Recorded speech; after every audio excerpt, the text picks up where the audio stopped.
On October 5th, 2022, a man wearing a surgical mask and a baseball cap entered the John W Harshbarger Building at the University of Arizona, armed with a handgun. The gunman traveled to campus that day with 4 targets in mind. He found one. Before fleeing the bloody scene and heading for Mexico, the gunman had let loose inside the building, threatening the lives of everyone present and killing one, a beloved professor. Well, at least I fulfilled my mission. Hi there, I'm Kevin, and welcome to Just Thought Lounge. Today's case is disturbing. One of the most unsettling aspects of the story is how many people were not the least bit surprised that the circumstances culminated in this terrifying and tragic incident. The person least shocked by the murder was the victim himself. Let's take a look.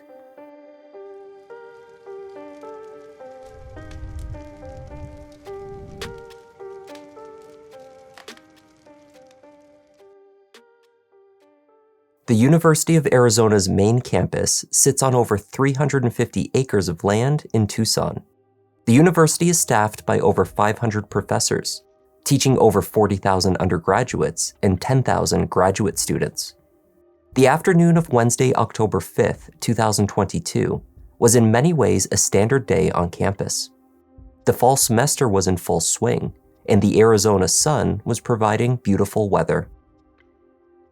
The department, staffed with self-proclaimed weather nerds, the Hydrology and Atmospheric Sciences Department, is located in the John W Harshbarger Building.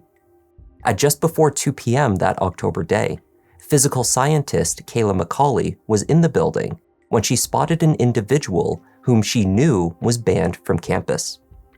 The masked figure was walking the hallway and looking in the offices. Thinking quickly, Kayla, along with Associate Professor Martha Whitaker, locked themselves into a neighboring office, turned off the lights, and hid under a desk. Then Dr. Whitaker called 911. Yeah, 911. Hi, my name is Martha Whitaker. I'm in the Harshbarger Building. There has been a report of someone who has been expelled who was in our building. His name is Murad Dervish. Police were dispatched to the building at 2:04 p.m. But only 1 minute later, faculty in the Harshbarger Building heard gunshots. The head of the department, Dr. Thomas Meixner, had been shot. Multiple calls were placed to 911 at that time, initially causing some confusion as to whether there had been more than one shooting on campus. I have a shot. Somebody got shot. Where at? In the Harshbarger Building. Room 122, Tomatic. Tomatic was shot? Tom Meixner, sorry. He's bleeding. He's got shot 3 times. He's been shot in the chest. He's bleeding. Okay, was this related to another shooting not close? Yes. Dervish. What is his name? Dervish. Murad Dervish. The response from law enforcement had been rapid, but it wasn't quick enough. While medical personnel treated Tom Meixner and rushed him off to the hospital, Tucson police combed the building, followed by the wider area, looking for the shooter. Students were issued a text message to leave campus. At that time, it was unclear if the shooter remained nearby.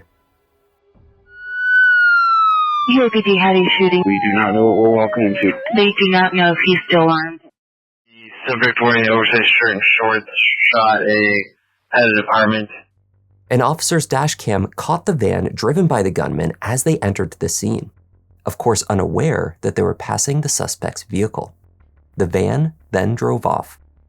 The shooter, who was known by multiple witnesses to the incident, was identified as 46-year-old Murad Dervish, a former graduate-level pupil in the department who had been fired as a teacher's assistant, expelled as a student, and then banned from the campus.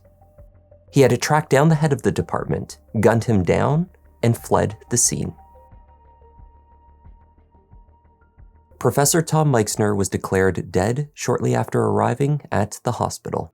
The gunman had fired no less than 11 times. 5 of the hollow point projectiles hit the professor, which expanded upon impact, causing severe damage. Senior research specialist Tim Corley was one of the individuals who spotted Murad Dervish in the hydrology building before the shots were fired. He had called out to the other staff to call 911. Soon after, he heard the gunshots, saw Tom run down the hallway where he was pushed into an office door by Dervish. There, according to Tim, Tom was shot again. In the office where Tom was pushed, executive assistant Irma Santander had been working. Irma was not injured by the gunfire, though Tim was struck in the leg.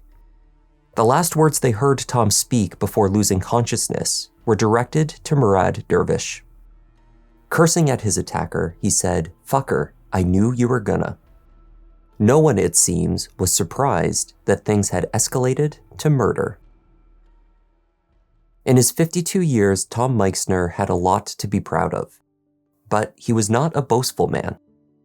Perhaps his greatest achievement was his family.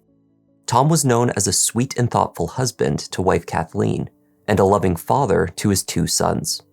He was also described as a brilliant and inquisitive scientist. Tom had beaten cancer 4 times.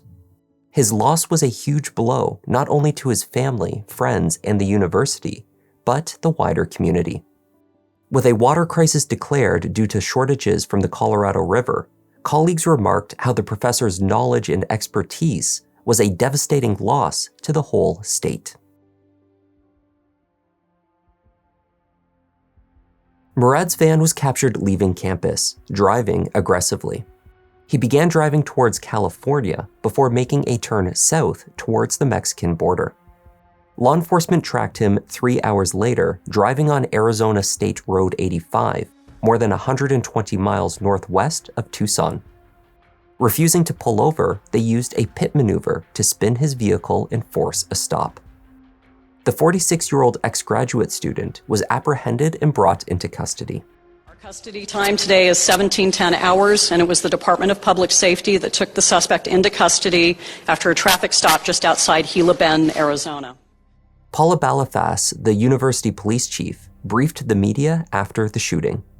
She seemed oblivious to the widespread fear of Murad Dervish in the hydrology department, which had existed for months.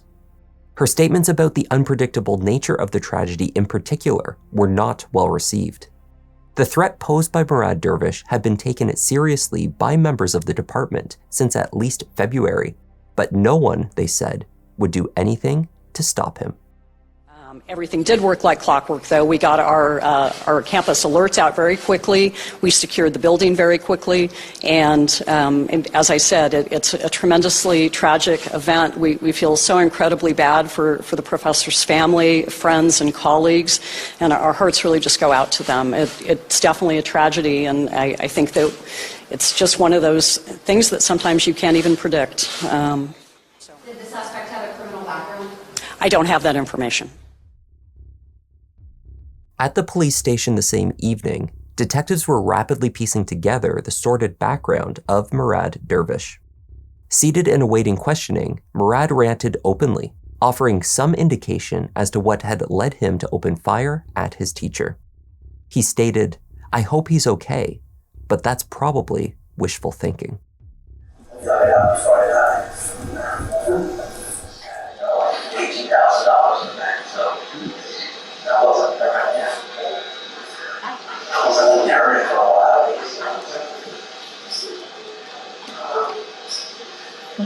It's always disrespected that.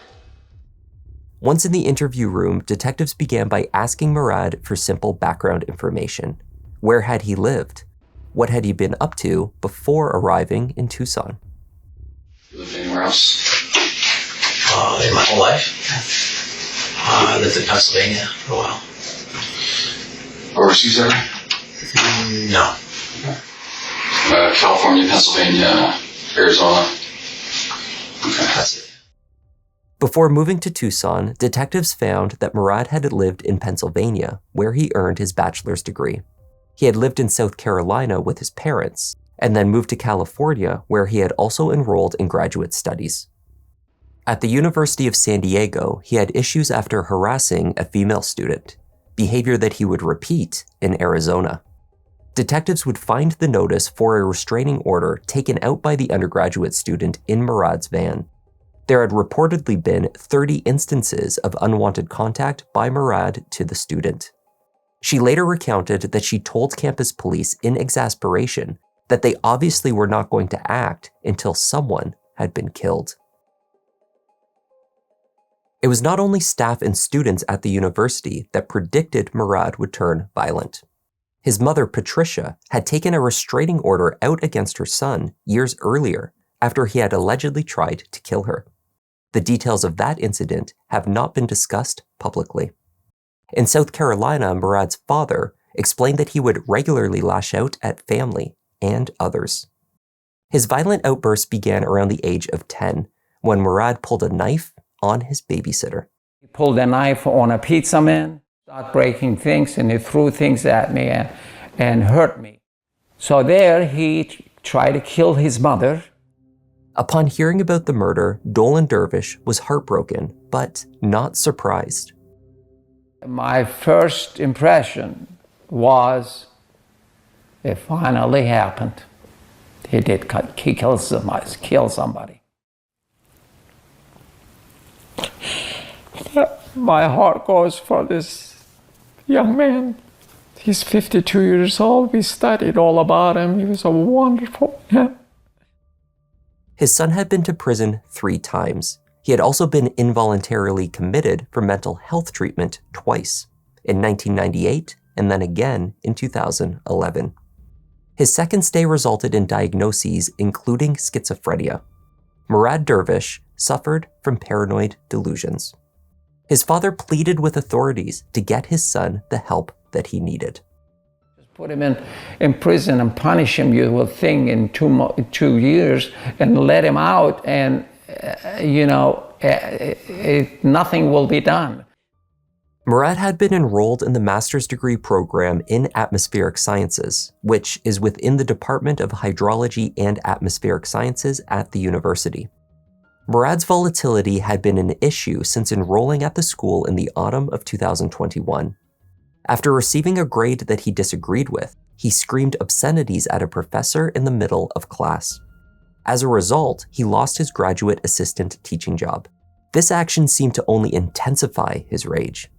He made threats that terrified hydrology faculty so much that they moved classes to Zoom. As the threats and harassment increased, Murad was expelled from the program and banned from campus that February. In April, he sent an email to the department that read, "I don't think you have any clue who you are dealing with, but you are about to find out, and I really don't think you're going to like it." 2 weeks later, he followed up by writing that if he was not reinstated, "I promise the consequences are going to be absolutely catastrophic." The day following this email, university police visited him at home and told him they were citing him for threats and intimidation, charges that the Pima County Attorney's Office later decided not to pursue. In addition, I just want to reiterate to you about your contact with university officials. To continue the threatening type of behavior, additional charges can be added. If you're on university property, on university campus, trespassing charges apply as well. Those charges can be added. So that's just a caution to you, sir. So what is it again? It's a citation for what? There's 2 charges for threats and intimidation, sir. For threats? Yes, sir. Made by me, you're saying? That's what the charges are for, yes, sir. And they're misdemeanor threats? They are, that's correct. Well, I didn't make any threats to anyone, so I don't know what that's something. Despite the ban on campus, Murad kept returning. Staff were left fearful of their safety for the following 10 months. A flyer with a photograph of Murad had been circulated to university staff with instructions to call 911 if he ever entered the building. Professors recounted fearful trips to and from their classes straight back to their cars, constantly looking around them in case Murad was lurking and about to attack. One professor purchased a bulletproof vest. The same professor also switched offices in the Harshbarger Building should Murad seek him out there. That move could have saved his life. It was this professor's previous office where Murad made his first stop after arriving with his gun on October 5th. Finding graduate students in this office instead of the professor, he moved on. Professor Chris Castro, who would become the head of the department after Tom's death, likewise took out a personal protection order. Back in the interview room with the easy questions and small talk dispensed with, Murad decided that it was not in his best interest to speak with investigators after all. Actually, beyond the charges, I really don't want to answer any more questions. I don't think I should really answer any more questions. Without. Okay, well, you're free to answer whatever questions you want. Yeah. If you choose not to answer a question, that's completely within your rights. Mm-hmm. So if I read you a question you don't want to answer, just say I don't want to answer it. Yeah. Does that work for you? Well, I think I'd rather, just talk to a lawyer, first before. Okay. I would just like to know the charges and then. Okay. Get a lawyer. Wait for the lawyer. It's really unfortunate because I would really like to hear your story. I was an undergrad here a long time ago, and I got treated really poorly by the staff here. Yeah. You'll be able to, you'll hear my story in court. Yeah, if you're there. But the ex-graduate student said that he did have some questions for the detectives. He claimed to have no idea what crime he was being charged with. So right now, there's a gentleman, Tim Corley, who was injured today. I don't know if you know Tim. Tim was hit by a stray bullet.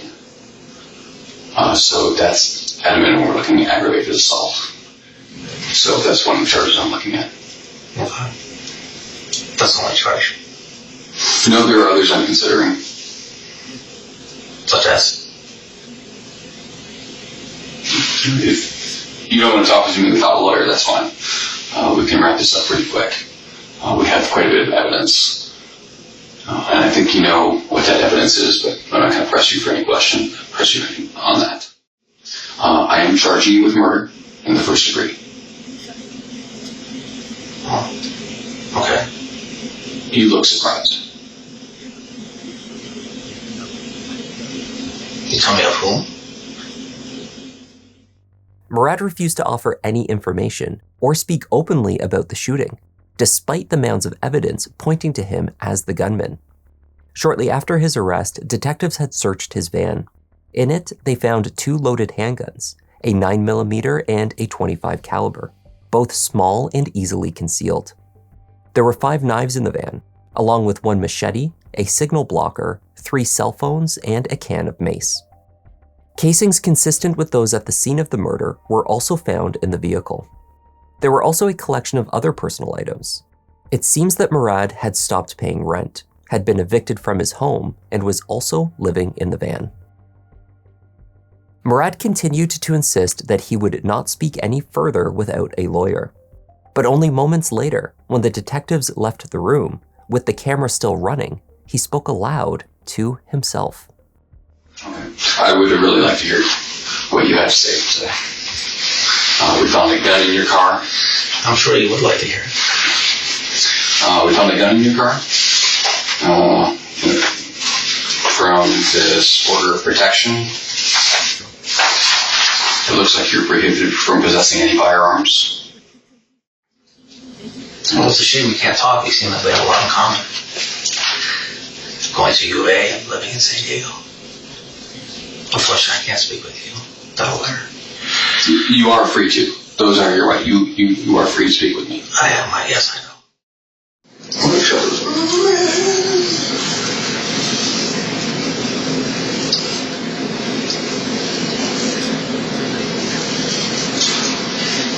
Well, at least I fulfilled my mission.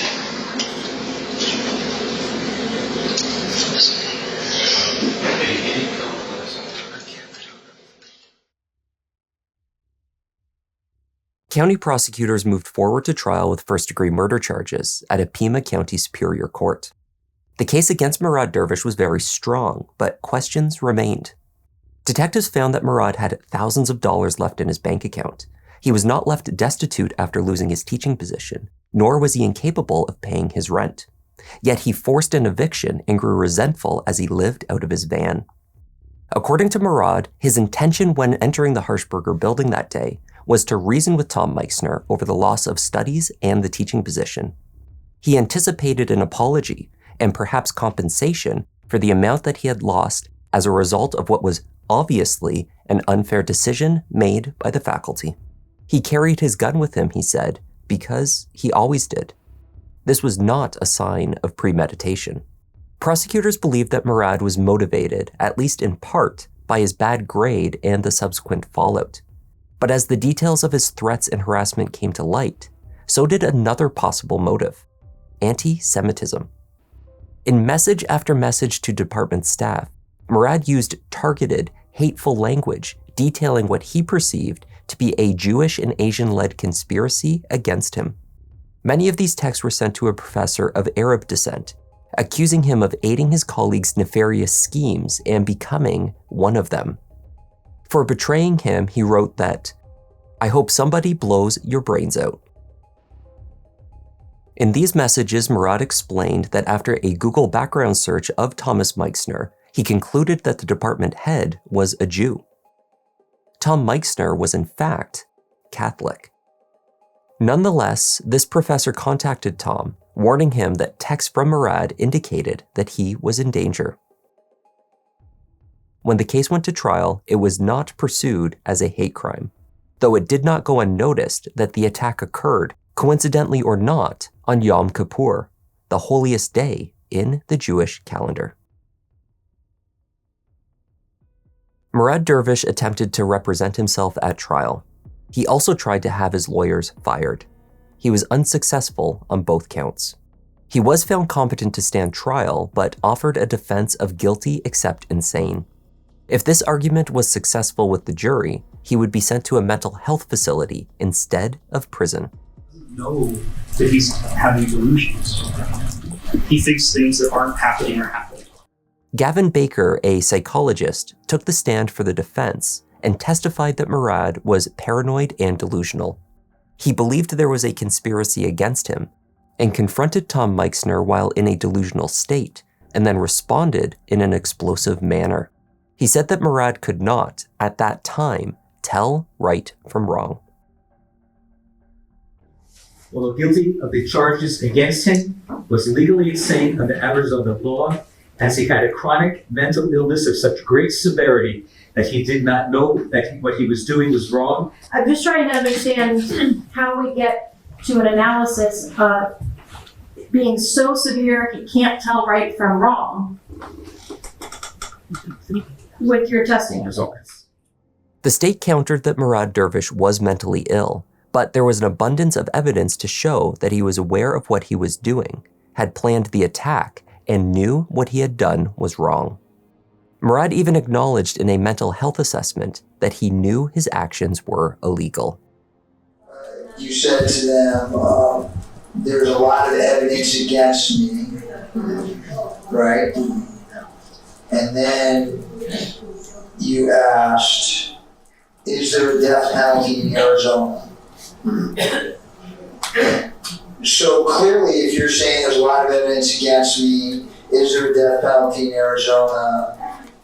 You're aware of the fact that you broke the law. Yeah, okay. That Murad drove aggressively from campus after the attack to escape law enforcement also showed his consciousness of guilt. His explanation for running from campus was that he believed that Tim Corley, whom he struck with his final shot, had a gun. I guess the last shot hit Mr. Corley in the leg. He kind of went down. He kind of bent down very fast, and I felt like he may be going for a gun or something. And that's how it came to run out of the. Because I knew I didn't have any bullets left. Okay. So I ran out. Prosecutors argued that this explanation made no sense. Why would Tim Corley have a gun? How could Murad have reasonably felt threatened by a man he had just shot? The defense argued that this explanation does indeed make sense in the mind of someone experiencing paranoid delusions. After leaving the scene of the murder, Murad texted his mother. She was not in regular contact with her son. In fact, over the years, she had found their conversations to be so aggressive that she routinely changed her number to avoid him. On October 5th, Murad was able to reach out. He left her a voicemail. Mom, I gotta talk to you. I shot that guy. I hope he's dead. Opposing testimony from mental health experts were presented to the jury. They deliberated for less than 3 hours before reaching a verdict against Murad Dervish, guilty of first-degree premeditated murder. There was no exception given for insanity. The 5th day of October 2022, as a result of the death of Thomas Meixner as follows. Guilty. For Tom Meixner's family, the verdict was the justice they needed. But it did not go far enough. While the criminal case against Tom's killer was being pursued, Kathleen Meixner turned her efforts to another area in desperate need of change: the University of Arizona's security and safety procedures. That Murad had posed an obvious and very serious threat for months, while university security and authorities did little to nothing, had become an undisputed fact for most at the university. The Meixner family filed a $9 million notice of claim against the school in March 2023, saying there were numerous ways the university failed to protect Tom and the rest of the community. University President Robert Robbins said campus police tried to get Murad charged on 2 separate occasions before the shooting and took the complaints to Pima County prosecutors, but they were told there wasn't enough evidence. In January 2023, the Faculty Committee on University Safety issued a report that summarized what it called a glaring institutional failure that has severely compromised safety of the community. There are so many opportunities as you go through this report that we can improve upon to be better suited for any kind of threat in the future. The report also found that on the day of the murder, Murad Dervish sought out 4 faculty members, including Professor Meixner.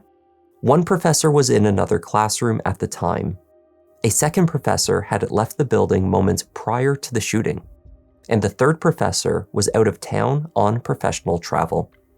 According to one faculty member, it was merely by happenstance that these other victims survived, and it was not a mass shooting event. The school reached a $2.5 million settlement with the Meixner family. There were numerous conditions attached, which required an overhaul of security procedures to help prevent a similar incident from occurring on campus again. Murad Dervish's sentencing is scheduled for June 24th, 2024. The state plans to ask for life without parole. That was the tragic case of Thomas Meixner.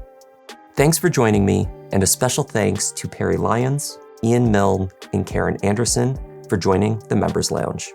I'm Kevin, this is Just Thought Lounge, and I'll see you in the next one. When the scene plays, tell me who the scream saves. I can hear the cries repeat. Gotta take my time, cause these crimes get deep, but these stories can't hide. Let me find my seat. Kevin, go ahead and settle in. Gotta be selective, doing all the research, keeping it objective. Always been effective, cause say he got a knack. Pick of the litter, you see how Newton got his back. Yeah, the content that you need, this could be a new sign. We talking